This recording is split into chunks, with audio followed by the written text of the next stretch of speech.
ನಮಸ್ಕಾರ ಸ್ನೇಹಿತರೆ, ನಾನು ಹನುಮಂತ್ ಮಾಗಿ. ಒಂದು ಸುಂದರವಾದ ಜೀವನ ಮಾಡೋದಕ್ಕೆ ಏನು ಇರಬೇಕು? ಒಂದು ಯಶಸ್ವಿ ಅನ್ನೋದು ಸಾಕು. ಜೊತೆಗೆ ಯಶಸ್ವಿ ಬಂದ ನಂತರ ದುಡ್ಡಾಗಿ ತಾನಾಗೇ ಬರುತ್ತೆ.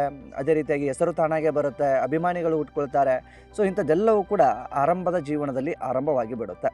ಸೊ ಸಾಕಷ್ಟು ಕಷ್ಟಪಟ್ಟುಕೊಂಡು ಮೇಲೆ ಬಂದಿರ್ತಾರೆ. ಕೆಲವೊಂದಿಷ್ಟು ಜನರಿಗೆ ಲಕ್ ಇರುತ್ತೆ.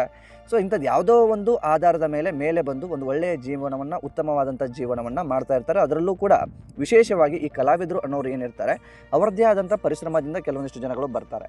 ಆದರೆ ಇನ್ನೂ ಕೆಲವರು ಏನೇನೋ ಮಾಡಿಕೊಂಡು ಮೇಲೆ ಬಂದಿರತಕ್ಕಂಥ ಉದಾಹರಣೆಗಳು ಇದ್ದಾವೆ. ಸೊ ಈ ಪೈಕಿ ಕೆಲವೊಂದಿಷ್ಟು ಜನ ಇದನ್ನು ಉಳಿಸ್ಕೊಳ್ತಾರೆ, ಇದನ್ನು ಕೆಲವೊಂದಿಷ್ಟು ಜನ ಹಾಳು ಮಾಡ್ಕೊಳ್ತಾರೆ. ಸೊ ಇಂಥವರ ಪೈಕಿ ಒಬ್ಬ ವ್ಯಕ್ತಿ ಯಾರಾದರೂ ಇದ್ದರೆ ಅದು ಮ್ಯೂಸಿಕ್ ಮೈಲಾರಿ ಅಂತಲೇ ಹೇಳಬಹುದು. ಸೊ ಈಗ ಆ ವ್ಯಕ್ತಿಯ ಕುರಿತಾಗಿ ಒಂದು ಸಾಕಷ್ಟು ಸದ್ದು ಮಾಡ್ತಾ ಇದೆ. ಅಪ್ರಾಪ್ತ ಬಾಲಕಿಯ ಮೇಲೆ ಅತ್ಯಾಚಾರ ಪ್ರಕರಣ ಕೂಡ ದಾಖಲಾಗಿದೆ. ಸೊ ಈ ಹಿಂದೆ ಕೂಡ ನಾನು ಇದರ ಬಗ್ಗೆ ಒಂದು ಮಾಹಿತಿಯನ್ನು ನಿಮ್ಮೊಟ್ಟಿಗೆ ಹಂಚಿಕೊಂಡಿದ್ದೆ. ಏನಾಗಿತ್ತು, ಏನಿದು ಪ್ರಕರಣ, ಏನು ಊಹಾಪೋಹಗಳು ಕೇಳಿ ಬರ್ತಾ ಇದ್ದಾವೆ ಅಂತ. ಸೊ ಅಧಿಕೃತವಾದಂತಹ ಮಾಹಿತಿ ಸಿಕ್ಕಿರಲಿಲ್ಲ. FIR ಕಾಪಿಯೂ ಕೂಡ ಸ್ವಲ್ಪ ಲಭ್ಯವಾಗಿರಲಿಲ್ಲ. ಯಾಕೆಂತಂದರೆ ಅಪ್ರಾಪ್ತ ಬಾಲಕಿಯ ಮೇಲೆ ಈ ಒಂದು ಕೇಸ್ ಅಥವಾ ಅಪ್ರಾಪ್ತ ಬಾಲಕಿಯ ವಿಚಾರಕ್ಕೆ ಸಂಬಂಧಪಟ್ಟ ಹಾಗೆ ಕೇಸ್ ದಾಖಲಾಗಿರುವ ಕಾರಣದಿಂದಾಗಿ ಇದರ ಬಗ್ಗೆ ಮಾಹಿತಿ ಅಂಥದ್ದೆಲ್ಲವೂ ಕೂಡ ಸಿಗೋದು ತುಂಬ ಕಷ್ಟ ಆಗಿಬಿಡುತ್ತೆ. ಸೊ ಈ ವ್ಯಕ್ತಿಗಳ ಒಂದು ಬಂಧನಕ್ಕೆ ಬಲೆ ಕೂಡ ಪೊಲೀಸರು ಬೀಸಿದ್ರು. ಈಗಾಗಲೇ ಈ ವ್ಯಕ್ತಿಗಳು ಕೂಡ ತಲೆ ಮರೆಸ್ಕೊಂಡಿದ್ದರೂ ಕೂಡ ಈಗ ಬಂಧನ ಆಗಿದೆ ಅನ್ನೋ ರೀತಿಯ ಮಾಹಿತಿ ಕೂಡ ಸಿಗ್ತಾ ಇದೆ. ಸೊ ಇಂಥದ್ದು ಎಲ್ಲವೂ ಕೂಡ ಆಗಿಬಿಟ್ಟಿದೆ. ಏನಿದು ಪ್ರಕರಣ? ಈ ಪ್ರಕರಣಕ್ಕೆ ಸಂಬಂಧಪಟ್ಟ ಹಾಗೆ ಏನೇನೆಲ್ಲ ಬೆಳವಣಿಗೆಗಳಾಗಿದೆ, ಸೊ ಈ ಒಂದು ಉತ್ತರ ಕರ್ನಾಟಕದಲ್ಲಿ ಯಾವ ರೀತಿಯಾದಂತಹ ಒಂದು ತಲೆ ಹಿಡಿಯುವಂತಹ ಕೆಲವೊಂದಿಷ್ಟು ಕೆಲಸಗಳು ಮಾಡ್ತಾ ಇದ್ದಾರೆ, ಕಲಾವಿದರ ಹೆಸರಲ್ಲಿ ಯಾವ ರೀತಿಯಾಗಿ ದಂಧೆಗಳನ್ನು ಮಾಡ್ತಾ ಇದ್ದಾರೆ, ಯಾವ ರೀತಿಯಾದಂತಹ ಹೆಣ್ಣು ಮಕ್ಕಳಿಗೆ ಅನ್ಯಾಯವನ್ನು ಮಾಡ್ತಾ ಇದ್ದಾರೆ, ಸೊ ಎಲ್ಲವನ್ನು ಕೂಡ ಗಮನಿಸ್ತಾ ಹೋಗೋಣ. ಈ ಒಂದು ಕೇಸ್ಗೆ ಸಂಬಂಧಪಟ್ಟ ಹಾಗೆ ಸತತ ನಿನ್ನೆಯಿಂದಲೂ ಕೂಡ ಒಂದಿಷ್ಟು ರಿಸರ್ಚ್ ಅಂತಹದ್ದೆಲ್ಲವೂ ಕೂಡ ಮಾಡಿದಾಗ ಉತ್ತರ ಕರ್ನಾಟಕದಲ್ಲಿ ಹೇಗೆಲ್ಲ ನಡೀತಾ ಇದೆ ಅನ್ನೋ ಒಂದು ಮಾಹಿತಿಯನ್ನು ಕಲೆ ಹಾಕಿದೆ. ಸೊ ಎಲ್ಲವನ್ನು ಕೂಡ ಗಮನಿಸ್ತಾ ಹೋದರೆ ಇಂತಹ ಒಂದು ಹೀನಾಯ ಕೆಲಸಗಳು ಕೂಡ ಅಲ್ಲಿ ನಡೀತಾವ. ಹಾಗಾದರೆ ಅಲ್ಲಿನ ವ್ಯವಸ್ಥೆಗಳು ಹೇಗಿದ್ದಾವೆ? ಅಲ್ಲಿನ ರಾಜಕಾರಣಿಗಳು ಇವರನ್ನ ಯಾರನ್ನೂ ಪ್ರಶ್ನೆ ಮಾಡೋದಿಲ್ವಾ? ಅಥವಾ ಅಲ್ಲಿನ ಅಧಿಕಾರಿಗಳು ಇವರ ವಿರುದ್ಧ ಕಣ್ಮುಚ್ಕೊಂಡು ಕೂತ್ಕೊಂಡಿದ್ದಾರಾ? ಸೊ ಇಂಥದ್ದೆಲ್ಲವೂ ಕೂಡ ಪ್ರಶ್ನೆ ಕಾಡುತ್ತೆ. ನಾನು ಇಲ್ಲಿ ನಿಮಗೆ ಒಂದು ಕ್ಲಾರಿಟಿ ಕೊಟ್ಬಿಡ್ತೀನಿ. ಇಲ್ಲಿ ನನಗೆ ಇದೆಲ್ಲವನ್ನು ಕೂಡ ಗಮನಿಸಿದಾಗ ಈ ವಿಶೇಷವಾಗಿ ಈ ಒಂದು ಕಾರ್ಯಕ್ರಮಗಳನ್ನು ಮಾಡ್ತಾರಲ್ಲ, ಆ ವಿಷಯಕ್ಕೆ ಸಂಬಂಧಪಟ್ಟ ಹಾಗೆ ಪೊಲೀಸರ ಅನುಮತಿಯೂ ಕೂಡ ತೆಗೆದುಕೊಳ್ಳದೆ ಅಲ್ಲಿನ ಕಾರ್ಯಕ್ರಮಗಳನ್ನು ಮಾಡ್ತಾರೆ. ಇನ್ನು ಕೆಲವೊಂದಿಷ್ಟು ಕಾರ್ಯಕ್ರಮಗಳು ಹೇಗಾಗ್ತವೆ ಅಂತಂದರೆ, ಅಪ್ರಾಪ್ತ ಬಾಲಕಿಯರನ್ನು ಕರ್ಕೊಂಡು ಬರ್ತಾರೆ, ಅಲ್ಲಿ ಕಾರ್ಯಕ್ರಮವನ್ನು ಮಾಡ್ತಾರೆ. ಅದಕ್ಕೆ ಯಾವುದೇ ರೀತಿಯಾದಂಥ ಒಂದು ಪರ್ಮಿಷನನ್ನು ತೆಗೆದುಕೊಳ್ಳೋದಿಲ್ಲ. ಜೊತೆಗೆ ಕೆಲವೊಂದಿಷ್ಟು ಕಾರ್ಯಕ್ರಮಗಳ ನಡಿಬೇಕಾದಂಥ ಸಂದರ್ಭದಲ್ಲಿ ಜೊತೆಗೆ ಅವರ ತಂದೆ ತಾಯಿಗಳನ್ನು ಕೂಡ ಬಂದಿರೋದಿಲ್ಲ. ಸೊ ಈ ರೀತಿಯಾದಂಥ ಒಂದು ಕಾರ್ಯಕ್ರಮವನ್ನು ಮಾಡ್ತಾಯಿದ್ರು. ಅಂದರೆ ಇಲ್ಲಿ ಕಾನೂನಿನ ವ್ಯವಸ್ಥೆಗೆ, ಇಲ್ಲಿ ಕೆಲವು ನಾಲಾಯಕ ತಂಡಗಳಿಗೆ ಕಾನೂನು ವ್ಯವಸ್ಥೆ ಗೊತ್ತೇ ಇಲ್ವಾ? ಅಥವಾ ನಾವು ಏನು ಮಾಡಿದರೂ ನಡೆಯುತ್ತೆ ಅನ್ನೋ ಒಂದು ಇದರಲ್ಲಿದ್ದಾರಾ? ಅಥವಾ ಇಲ್ಲಿನ ಅಧಿಕಾರಿಗಳೇ ಕಣ್ಮುಚ್ಕೊಂಡು ಕೂತ್ಕೊಂಡಿದ್ದಾರಾ? ಇದ್ಯಾವುದು ಕೂಡ ಗೊತ್ತಿಲ್ಲ. ಇವ್ರ ಮೇಲೆ ಈಗಾಗಲೇ ಸಾವಿರಾರು ಕೇಸ್ಗಳಾಗಬೇಕಾಗಿತ್ತು. ಒಂದು ಯಾವುದೋ ತಂಡ ಇದೆ, ಆ ತಂಡದ ಹೆಸರನ್ನು ನಾನು ಬಳಸೋದಿಲ್ಲ. ಆ ತಂಡದ ಬಗ್ಗೆ ರಿಸರ್ಚ್ ಕೂಡ ಮಾಡ್ತಾ ಇದ್ದೀವಿ.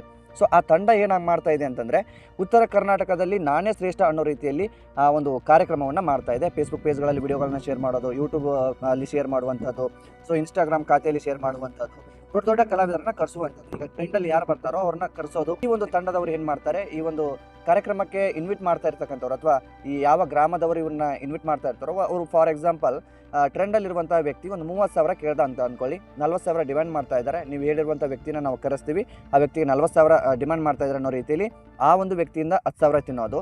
ಅದೇ ರೀತಿಯಾಗಿ ತಮ್ಮ ತಂಡಕ್ಕೆ ಒಂದು ಇಂತಿಷ್ಟು ಅಂತ ಒಂದು ಡಿಮ್ಯಾಂಡನ್ನು ಮಾಡೋದು. ಸೊ ಈ ರೀತಿಯಾಗಿ ಲಕ್ಷಾಂತರ ರೂಪಾಯಿಯನ್ನು ದೋಚುವಂತಹ ದಂಧೆಯನ್ನು ಕೆಲವು ತಂಡಗಳು ಮಾಡ್ತಾ ಇದ್ದಾವೆ. ಇದರ ವಿರುದ್ಧ ಯಾಕೆ ಪೊಲೀಸರು ಕೈ ಕಟ್ಕೊಂಡು ಕೂತ್ಕೊಂಡಿದ್ದಾರೋ ಗೊತ್ತಿಲ್ಲ. ಇವರ ದಂಧೆ ಮಾಡ್ತಿರುವಂಥದ್ದಕ್ಕೆ ಒಂದು ಕಡಿವಾಣ ಯಾಕೆ ಆಗ್ತಾ ಇಲ್ವೋ ಗೊತ್ತಿಲ್ಲ. ಅದೆಷ್ಟೋ ಜನ ಅಪ್ರಾಪ್ತ ಬಾಲಕಿಯರು ಇವರ ಒಂದು ವೇದಿಕೆ ಮೇಲೆ ಅಥವಾ ಇವರ ಒಂದು ತಂಡಕ್ಕೆ ಬಲಿಯಾಗಿದ್ದಾರೆ ಅಂತ ಹೇಳಿದ್ರು ಕೂಡ ತಪ್ಪಾಗಲಿಕ್ಕಿಲ್ಲ. ಕಾನೂನು ಚೌಕಟ್ಟಿನಲ್ಲಿ ಇವರು ಕಾರ್ಯಕ್ರಮಗಳನ್ನೇ ಮಾಡೋದಿಲ್ಲ. ಕೆಲವೊಂದಿಷ್ಟು ಪರ್ಮಿಷನ್ಗಳನ್ನು ತೆಗೆದುಕೊಳ್ಳೋದಿಲ್ಲ. ವೈಯಕ್ತಿಕವಾಗಿ ಈ ಒಂದು ಅಪ್ರಾಪ್ತ ಬಾಲಕಿಯರನ್ನು ಆಗಿರಲಿ ಅಥವಾ ಯಾರನ್ನೇ ಕರೆಸಬೇಕಾದಂಥ ಸಂದರ್ಭದಲ್ಲಿ ಅಲ್ಲಿ ಅಧಿಕೃತವಾಗಿ ಸಂಬಂಧಪಟ್ಟ ಒಂದು ಏರಿಯಾ ಏನಿರುತ್ತೆ, ಸಂಬಂಧಪಟ್ಟಿರುವಂಥ ಪೊಲೀಸ್ ಸ್ಟೇಷನ್ ಏನಿರುತ್ತೆ, ಸಂಬಂಧಪಟ್ಟ ಕೋರ್ಟ್ ಏನಿರುತ್ತೆ, ಅಲ್ಲಿಂದ ಅನುಮತಿಯನ್ನು ಪಡೆದುಕೊಳ್ಬೇಕಾಗುತ್ತೆ. ಇಂಥದ್ದು ಯಾವುದನ್ನು ಕೂಡ ಮಾಡೋದಿಲ್ಲ ಅನ್ನೋ ರೀತಿಯಲ್ಲಿ ಆರೋಪಗಳು ಕೂಡ ಕೇಳಿ ಬರ್ತಾ ಇದ್ದಾವೆ. ಸೊ ಇಂತಹ ಒಂದು ಹೀನಾಯ ಪರಿಸ್ಥಿತಿಯಲ್ಲಿ ಉತ್ತರ ಕರ್ನಾಟಕದ ವ್ಯವಸ್ಥೆ ಇದೆ. ಕಾರ್ಯಕ್ರಮಗಳ ಹೆಸರಲ್ಲಿ ಎಷ್ಟೊಂದು ದುಡ್ಡುಗಳನ್ನು ಕಲೆ ಹಾಕ್ತಾ ಇದ್ದಾರೆ ಅಂತಂದರೆ, ಬಹುಶಃ ನಾನು ಕಳೆದ ವಿಡಿಯೋದಲ್ಲೂ ಕೂಡ ಹೇಳಿದೆ, ಭ್ರಷ್ಟಾಚಾರ ಹೆಚ್ಚಾಗೋದಕ್ಕೆ ಈ ಒಂದು ಕಲಾವಿದರ ಹೆಸರಲ್ಲಿ ದಂಧೆಗಳನ್ನು ಮಾಡ್ತಾ ಇರುವಂಥ ಕೆಲವೊಂದಿಷ್ಟು ತಂಡಗಳಾಗಿರ್ಬೋದು, ಕೆಲವೊಂದಿಷ್ಟು ಗಾಯಕರುಗಳಾಗಿರ್ಬೋದು, ಇವರು ಕೂಡ ಕಾರಣರಾಗ್ತಾರೆ. ಇವರನ್ನು ಕಾರ್ಯಕ್ರಮಕ್ಕೆ ಕರೆಸುವಂಥವರು ದೊಡ್ಡ ದೊಡ್ಡ ವ್ಯಕ್ತಿಗಳಾಗಿರ್ತಾರೆ. ಅಂತಂದರೆ ಈ ಒಂದು ರಾಜಕೀಯದಲ್ಲಿ ಓಡಾಟ ಮಾಡುವಂಥವರು ಅಥವಾ ಒಂದು ಪಕ್ಷದ ಮುಖಂಡರು ಈ ರೀತಿಯಾಗಿರ್ತಾರೆ. ಪಕ್ಷದ ಮುಖಂಡರಾಗಲಿ ಅಥವಾ ಇನ್ಯಾರೋ ಆಗಿರಲಿ, ಇವರನ್ನ ಕರೆಸಬೇಕಾದಂಥ ಸಂದರ್ಭದಲ್ಲಿ ಇವರ ಮನೆಯಿಂದ ದುಡ್ಡನ್ನು ಹಾಕೋದಕ್ಕೆ ಸಾಧ್ಯ ಆಗೋದಿಲ್ಲ. ಆಗ ರಾಜಕಾರಣಿಗಳನ್ನು ಹಿಡಿತಾರೆ. ರಾಜಕಾರಣಿಗಳು MLA ನೋ MP ನೋ ಅವ್ರನ್ನ ಹಿಡ್ಕೊಳ್ತಾರೆ, ಅವರಿಂದ ದುಡ್ಡನ್ನು ವಸೂಲಿ ಮಾಡ್ತಾರೆ. ಸೊ MLA MP ಇವರಿಗೆ ದುಡ್ಡು ಕೊಟ್ಟಿದ್ದಾರೆ ಅಂತಂದರೆ ಅವ್ರು ಇನ್ನೇನು ಕೆಲಸ ಮಾಡೋದಕ್ಕೆ ಸಾಧ್ಯನಾ? ಇಲ್ಲ, ಖಂಡಿತವಾಗಿ ಅವರು ಕೆಲಸ ಮಾಡೋದಕ್ಕೆ ಸಾಧ್ಯ ಆಗೋದಿಲ್ಲ. ಭ್ರಷ್ಟಾಚಾರ ತಲೆ ಎತ್ಕೊಳ್ಳುತ್ತೆ, ಅಲ್ಲಿ ಯಾವುದೇ ಕೆಲಸಗಳು ಆಗೋದಕ್ಕೆ ಸಾಧ್ಯ ಆಗೋದಿಲ್ಲ. ಇಂತಹ ಒಂದು ಹೀನಾಯ ಪರಿಸ್ಥಿತಿಯಲ್ಲಿ ಇವತ್ತು ಉತ್ತರ ಕರ್ನಾಟಕ ಪರಿಸ್ಥಿತಿ ಇದೆ. ಯಾಕೆ ಉತ್ತರ ಕರ್ನಾಟಕ ಉದ್ಧಾರ ಆಗ್ತಾ ಇಲ್ಲ ಅಂತಂದಾಗ ಈ ಒಂದು ಮೂಲದಿಂದನೂ ಕೂಡ ಉತ್ತರ ಕರ್ನಾಟಕಕ್ಕೆ ಅಂದರೆ ಈ ಒಂದು 14 ಜಿಲ್ಲೆಗಳೇನಿದ್ದಾವೆ 14 ಜಿಲ್ಲೆಗಳು ಕೂಡ ಇದೇ ಪರಿಸ್ಥಿತಿಯಲ್ಲಿ ಇದ್ದಾವೆ. ಉತ್ತರ ಕರ್ನಾಟಕದಲ್ಲಿ ಏನು ಸಾಂಗ್ ಆಡ್ತೀವಿ ನಾವು ಕಲಾವಿದರು ಹಾಗೆ ಹೀಗೆ ಅನ್ನೋ ಒಂದು ಬಿಲ್ಡಪ್ಗಳಲ್ಲಿ ಇವರು ಬೇಳೆ ಬೇಯಿಸ್ಕೊಳ್ತಾರೆ. ಒಂದು ಕಾರ್ಯಕ್ರಮವನ್ನು ಮಾಡಿದರೆ 30ರಿಂದ 40, 60, 70 ಸಾವಿರದವರೆಗೂ ಕೂಡ ಆ ಒಂದು ದುಡ್ಡನ್ನು ಡಿಮ್ಯಾಂಡ್ ಮಾಡ್ತಾರೆ. ಇವ್ರಿಗೆ ಐಷಾರಾಮಿ ಜೀವನ, ಅವರ ಜೀವನದ ಬಗ್ಗೆ ನಾನು ಮಾತನಾಡ್ತಾ ಇಲ್ಲ. ಕಷ್ಟಪಟ್ಟಿರ್ತಾರೆ, ದುಡ್ದಿರ್ತಾರೆ, ಡಿಮ್ಯಾಂಡ್ ಮಾಡ್ಕೊಂಡಿರ್ತಾರೆ. ಆದರೆ ಅವರು ಅದನ್ನು ನಿಯತ್ತಾಗಿ ಸಂಪಾದನೆ ಮಾಡಿದ್ದಾರಾ ಅನ್ನೋದು ಅವರಿಗೆ ಒಂದು ಪ್ರಶ್ನೆ ಕಾಡಬೇಕಾಗುತ್ತೆ. ಸೊ ಐಷಾರಾಮಿ ಜೀವನ. ಇನ್ನೊಂದು ಕೆಲವೊಂದಿಷ್ಟು ಆರೋಪಗಳು ಹೇಗೆ ಕೇಳಿ ಬರ್ತಾ ಇದ್ದಾವೆ ಅಂತಂದರೆ ರಾತ್ರಿ ಪೂರ್ತಿ ಕಾರ್ಯಕ್ರಮ ಮಾಡೋದು. ಅಂದರೆ ರಾತ್ರಿ ಪೂರ್ತಿ ಅಂದರೆ 3 ಗಂಟೆ ಕಾಲ ಕಾರ್ಯಕ್ರಮಗಳನ್ನ ಮಾಡ್ತಾರೆ. ಅಂದಾಜು ಕಾರ್ಯಕ್ರಮಗಳು ಆರಂಭ ಆಗೋದು 10 ಗಂಟೆ ಅಂತ ಅಂದ್ಕೊಳ್ಳೋಣ. 10 ಗಂಟೆಗೆ ಆರಂಭ ಆಗುತ್ತೆ ಹೆಚ್ಚು ಕಡಿಮೆ. 10 ಗಂಟೆಯಿಂದ 11, 12, 1 ಈ ಸಮಯದಲ್ಲಿ ಕಾರ್ಯಕ್ರಮವನ್ನು ಮಾಡಿ ಮುಗಿಸ್ಬಿಡ್ತಾರೆ. ಹೆಚ್ಚು ಕಡಿಮೆ ಇನ್ನೇನು ಅರ್ಧ ಗಂಟೆ ಆಗಾಯಿತು ಅಂದ್ಕೊಳ್ಳಿ, 1:30ವರೆಗೂ ಕಾರ್ಯಕ್ರಮವನ್ನು ಮಾಡ್ಬೋದು. ಅಲ್ಲಿಂದ ಏನು ಮಾಡ್ತಾರೆ ಅಂತಂದರೆ ದೂರ ಹೋಗಿರ್ತಾರೆ. ಯಾವುದೋ ಒಂದು ಕಲಾವಿದರು ಒಂದೇ ಗ್ರಾಮದವರು ಇರೋದಕ್ಕೆ ಸಾಧ್ಯ ಆಗೋದಿಲ್ಲ. ಬೇರೆ ಬೇರೆ ಕಡೆಯಿಂದ ಕಲಾವಿದರು ಕೂಡ ಬಂದಿರ್ತಾರೆ. ವೈಯಕ್ತಿಕ ಕಾರು ಅದೆಲ್ಲ ಅವರು ಇದ್ದವರು ಕೂಡ ಡ್ರೈವರ್ನ ಕರ್ಕೊಂಡು ಬಂದಿರ್ತಾರೆ. ಅವರ ಮನೆಯನ್ನು ತಲುಪುವಂಥ ಕೆಲಸವನ್ನು ಮಾಡ್ತಾರೆ. ಇನ್ನೂ ಕೆಲವು ನಾಲಾಯಕ ಕಲಾವಿದರು ಏನು ಮಾಡ್ತಾರೆ ಅಂತಂದರೆ ಲಾಡ್ಜ್ಗಳಲ್ಲಿ ಬುಕ್ ಮಾಡುವಂಥದ್ದು, ಲಾಡ್ಜ್ಗಳಲ್ಲಿ ಉಳಿದುಕೊಳ್ಳುವಂಥದ್ದು. ಜೊತೆಗೆ ಹೆಣ್ಮಕ್ಳು ಇರ್ತಾರೆ. ಇದಕ್ಕೆಲ್ಲದಕ್ಕೂ ಕೂಡ ಈ ಒಂದು ಕರೆದುಕೊಂಡು ಹೋಗಿರ್ತಾನಲ್ಲ ಕಲಾ ತಂಡದವನು, ಯಾವುದೋ ಒಬ್ಬ ಕಲಾವಿದರನ್ನು ಕರ್ಕೊಂಡು ಹೋಗಬೇಕಾದಂತಹ ತಂಡದವನು ಇರ್ತಾನೆ. ಆ ಒಂದು ವ್ಯಕ್ತಿ ಲಾಡ್ಜ್ಗಳನ್ನು ಬುಕ್ ಮಾಡೋದು, ಲಾಡ್ಜ್ಗಳಲ್ಲಿ ಇವನ್ನೆಲ್ಲ ಇಟ್ಕೊಳ್ಳೋದು. ಸೊ ಒಬ್ಬರಿಗೊಬ್ಬರು ಅಲ್ಲಿ ಏನಾಗುತ್ತೆ ಅನ್ನೋದು ಕೂಡ ಗೊತ್ತಿರಲ್ಲ. ಸೊ ಇವ್ರುಗಳು ಕೂಡ ಅಲ್ಲಿ ಬಂದಿರತಕ್ಕಂಥ ಕಲಾವಿದರನ್ನು ಬಳಸ್ಕೊಳ್ಳುವಂಥ ವ್ಯವಸ್ಥೆ ಕೂಡ ಆಗ್ತಾ ಇದೆ ಅಂತ ಈ ರೀತಿಯಾದಂಥ ಆರೋಪಗಳು ಕೂಡ ಕೇಳಿ ಬರ್ತಾ ಇದ್ದಾವೆ. ನೀನು ನನ್ನ ಜೊತೆ ಸ್ಪಂದಿಸಿಲ್ಲ ಅಂತಂದರೆ ನಿನ್ನ ನೆಕ್ಸ್ಟ್ ಕಾರ್ಯಕ್ರಮಕ್ಕೆ ನಾನು ಕರೆಯೋದಿಲ್ಲ. ನೆಕ್ಸ್ಟ್ ಕಾರ್ಯಕ್ರಮ ನಿಂಗೆ ಬಂದಿಲ್ಲ ಅಂದರೆ ನೀನು ಟ್ರೆಂಡ್ ಆಗೋದಕ್ಕೆ ಸಾಧ್ಯ ಇಲ್ಲ, ನೀನು ಸೆಲೆಬ್ರಿಟಿ ಆಗೋದಕ್ಕೆ ಸಾಧ್ಯ ಇಲ್ಲ, ನಿನಗೆ ಯಾವುದೇ ರೀತಿ ಕಾರ್ಯಕ್ರಮಗಳು ಸಿಗೋದಿಲ್ಲ. ಈ ರೀತಿಯಾದಂಥ ಒಂದಿಷ್ಟು ಭಯದ ವಾತಾವರಣವನ್ನು ಬಂದಿರುವಂತಹ ಕಲಾವಿದರ ಮೇಲೆ ತೋರಿಸುವಂಥದ್ದು, ಹುಟ್ಟಿಸುವಂಥ ಕೆಲಸವನ್ನು ಕೆಲವು ನಾಲಾಯಕ ತಂಡಗಳು ಮಾಡ್ತಾ ಇದ್ದಾವೆ ಎಂಬ ಒಂದು ಆರೋಪವು ಕೂಡ ಕೇಳಿ ಬರ್ತಾ ಇದೆ. ಸೊ ಈ ಒಂದು ಮ್ಯೂಸಿಕ್ ಮೈಲಾರಿ ವಿಚಾರಕ್ಕೆ ಸಂಬಂಧಪಟ್ಟ ಹಾಗೆ ಈ ಮ್ಯೂಸಿಕ್ ಮೈಲಾರಿಯು ಕೂಡ ಇದೇ ರೀತಿಯಾಗಿ ಆ ಒಂದು ಮಹಿಳೆಯನ್ನು, ಆ ಒಂದು ಯುವತಿಯನ್ನು, ಆ ಒಂದು ಮಗುವನ್ನು ಬಳಸಿಕೊಂಡಿದ್ದಾನೆ ಅನ್ನೋ ಆರೋಪ ಕೂಡ ಕೇಳಿ ಬರ್ತಾ ಇದೆ. ಏನು ಅಂತಂದರೆ ನೀನು ಆ ಒಂದು ವ್ಯಕ್ತಿಯ ಜೊತೆ ಸ್ಪಂದನೆ ಮಾಡಿಲ್ಲ ಅಂದರೆ ನೆಕ್ಸ್ಟ್ ಕಾರ್ಯಕ್ರಮಗಳು ನಿನಗೆ ಸಿಗೋದಿಲ್ಲ.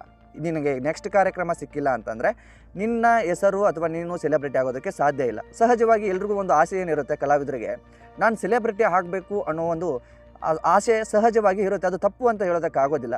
ಆದರೆ ಈ ನಾಲಾಯಕರು ಆ ಒಂದು ಆಸೆಗಳನ್ನು, ಆ ಒಂದು ಹೆಣ್ಣು ಮಕ್ಕಳನ್ನು ಯಾವ ರೀತಿಯಾಗಿ ಬಳಸ್ಕೊಳ್ತಾರೆ ಅನ್ನೋದನ್ನು ಗಮನ ಹರಿಸಬೇಕಾಗುತ್ತೆ. ಕೇವಲ ಈ ಒಂದು ವ್ಯಕ್ತಿಯ ಮೇಲೆ ಈ ರೀತಿಯಾದಂಥ ಆರೋಪ ಕೇಳಿ ಬರ್ತಾ ಇದೆಯಲ್ಲ, ಇದೇ ರೀತಿಯಾಗಿ ಉತ್ತರ ಕರ್ನಾಟಕದಲ್ಲಿ ಸಾಕಷ್ಟು ಜನ ಕಲಾವಿದರು, ಸಾಕಷ್ಟು ಜನ ತಂಡಗಳು, ಅಂದರೆ ಈ ಒಂದು ಕಲಾವಿದರನ್ನು ಅಥವಾ ಕಾರ್ಯಕ್ರಮಗಳನ್ನು ಮೆಲೋಡಿ ಟೀಮ್ಗಳೇನಿದ್ದಾವೆ, ಈ ಒಂದು ಟೀಮ್ಗಳ ಒಂದು ನಾಯಕತ್ವದಲ್ಲಿ ಇರುವಂಥ ವ್ಯಕ್ತಿಗಳು, ಈ ಒಂದು ಟೀಮ್ಗಳನ್ನ ನೋಡ್ಕೊಂಡು ಹೋಗ್ತಾ ಇರುವಂಥ ವ್ಯಕ್ತಿಗಳು ಅವರುಗಳ ಮೇಲೆ ಡಿಮ್ಯಾಂಡ್ಗಳನ್ನು ಮಾಡ್ತಾರಂತೆ.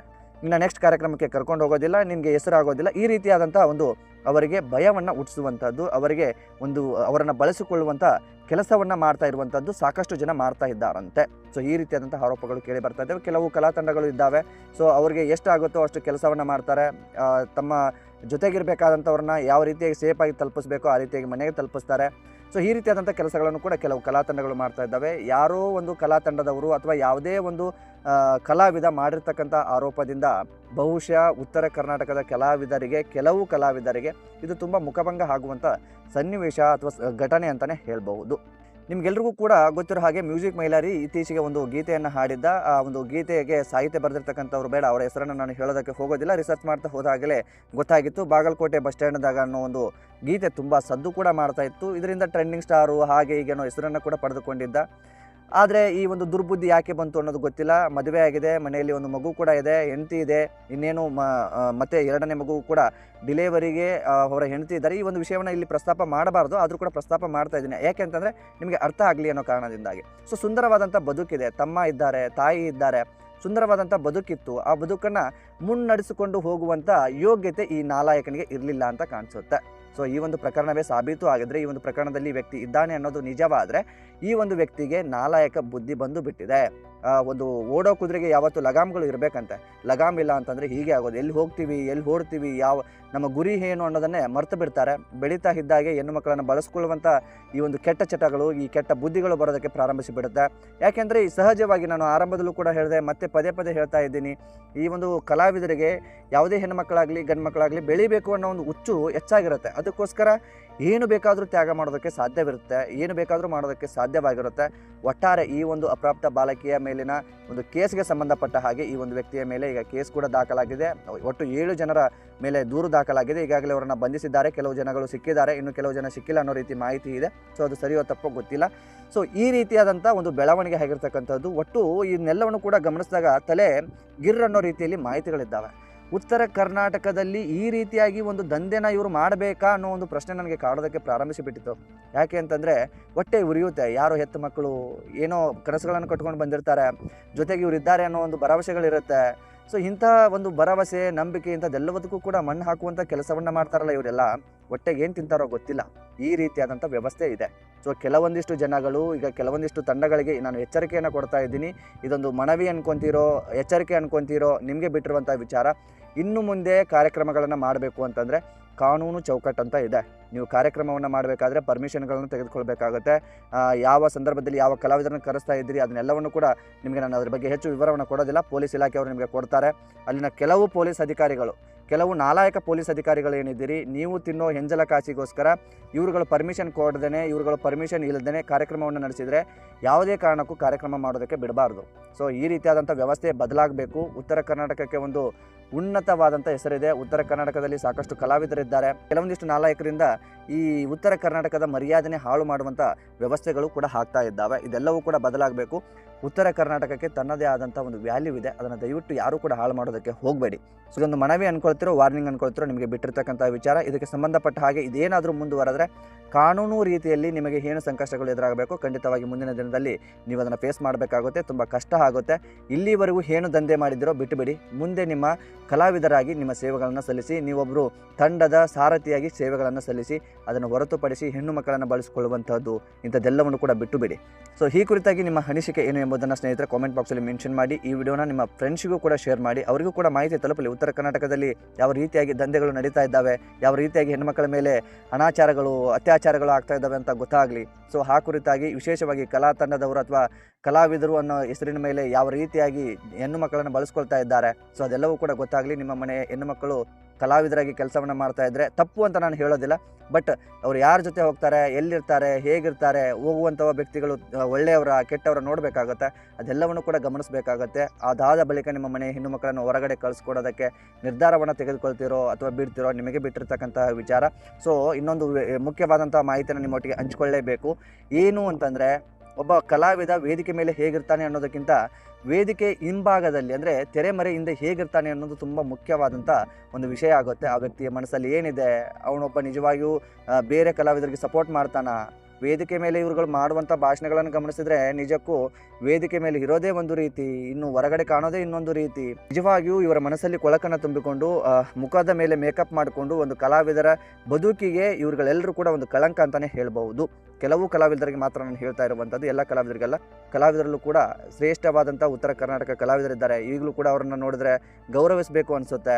ಸೊ ಆದರೆ ಕೆಲವು ನಾಲಾಯಕ ಕಲಾವಿದರುಗಳು ಕೂಡ ಉಟ್ಕೊಂಡಿದ್ದಾರೆ. ಒಂದು ಎಲ್ಲವೂ ಕೂಡ ಸಮಾಜದಲ್ಲಿ ಎಲ್ಲವೂ ಕೂಡ ಒಳ್ಳೆಯದು ಇರುತ್ತೆ, ಕೆಟ್ಟದ್ದು ಇರುತ್ತೆ. ಆದರೆ ನಾವು ಆಯ್ಕೆ ಮಾಡ್ಕೊಳ್ಬೇಕಾದಂಥ ಸಂದರ್ಭ ಒಳ್ಳೆಯದನ್ನು ಆಯ್ಕೆ ಮಾಡ್ಕೊಳ್ಬೇಕಾಗುತ್ತೆ. ಅದು ಒಳ್ಳೆಯದ ಕೆಟ್ಟದ್ದ ಅಂತ ಗೊತ್ತಾಗೋದಕ್ಕೂ ಕೂಡ ತುಂಬ ಸಮಯ ಬೇಕಾಗುತ್ತೆ. ಸೊ ಹಾಗಾಗಿ ಈ ವಿಚಾರಕ್ಕೆ ಸಂಬಂಧಪಟ್ಟ ಹಾಗೆ ನಿಮಗೆ ಅನ್ಸುತ್ತೆ ಸ್ನೇಹಿತರೆ, ಕಾಮೆಂಟ್ ಮಾಡಿ. ಈ ವಿಡಿಯೋನ ನಿಮ್ಮ ಫ್ರೆಂಡ್ಸ್ ಹಾಗೂ ಫ್ಯಾಮಿಲಿಗೂ ಕೂಡ ಶೇರ್ ಮಾಡಿ. ನೀವೇನಾದರೂ ಮೊದಲ ಸಲ ನಮ್ಮ ಚಾನಲ್ ಗಮನಿಸ್ತಾ ಇದ್ದರೆ ಈ ಕೂಡಲೇ ಸಬ್ಸ್ಕ್ರೈಬ್ ಮಾಡಿ. ಹೆಚ್ಚಿನ ವಿಡಿಯೋಗಳಿಗಾಗಿ ನೋಟಿಫಿಕೇಷನ್ ಬೆಲ್ ಐಕನ್ ಕೂಡ ಕ್ಲಿಕ್ ಮಾಡಿಕೊಳ್ಳಿ. ಮತ್ತು ಮುಂದಿನ ವಿಡಿಯೋದಲ್ಲಿ ಸಿಗೋಣ. ನಮಸ್ಕಾರ.